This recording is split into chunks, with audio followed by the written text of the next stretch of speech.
So what I'm going to do today is try and make a short video of a Blurton transmission. This is pretty much all the bearings and seals that it takes. I'm also going to show the difference in different gear ratios it came with. And they had open differentials and they had locked differentials. There's also multiple kinds here. The one on the left and this one both take a CV stub type setup. This guy would have taken a U-joint setup. So this all started when I bought a Triple E car, and the driven shaft went bad.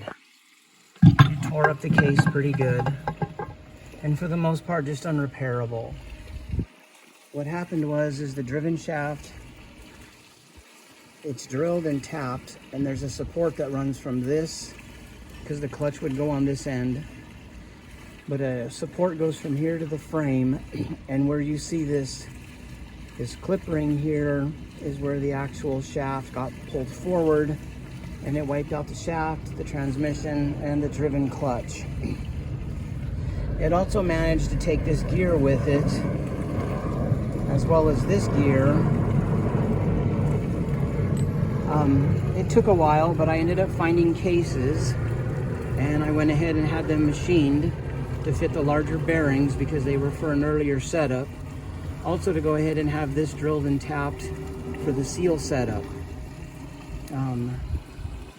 Like I said, this one is an open differential. This guy over here is also an open differential.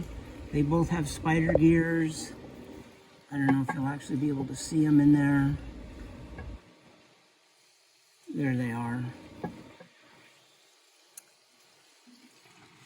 This is basically all of your bearings and seals to put the whole thing back together. One note is this car does have inboard brakes. The three smaller holes you see here, the brake rotor actually mounts to this CV stub. If you notice, the lip is machined off of it compared to this setup right here where you can still see the lip and you don't see the three holes drilled in it. The hardest part to come by are these forward and reverse gears here. I pretty much have one decent one left, and then what they use is a Boston bronze oil impregnated bearing, or whatever you want to call it, on the inside.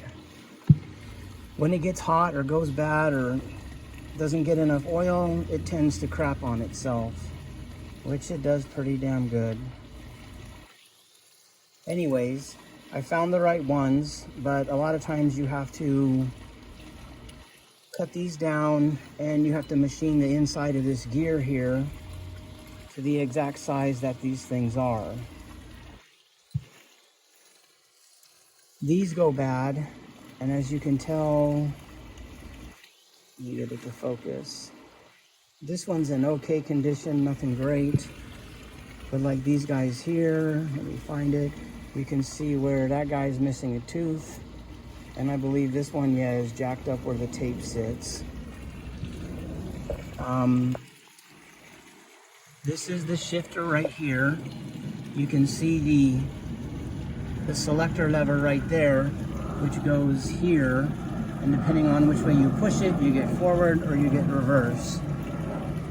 The problem I'm having with these shafts though is you can see where they've done the whole, I forget what they call it, like peening them to get them to the bearing to stay in place. Right now I have play on both of these shafts.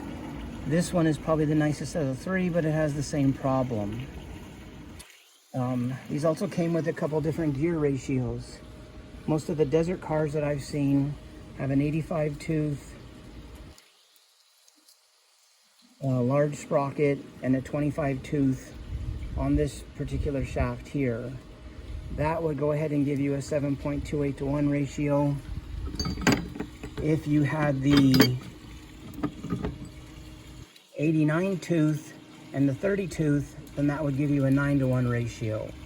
So what I've seen is this gear ratio here, the 9 to 1, was generally what was in the, like the stadium cars, the short course cars, and then the desert cars had the taller setup.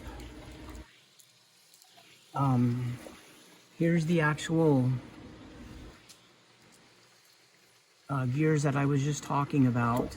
This one here is actually that gear there. I had one, didn't look identical, but had to have it machined to that. I had a spare one of this gear here, which was this guy that I got eaten for lunch.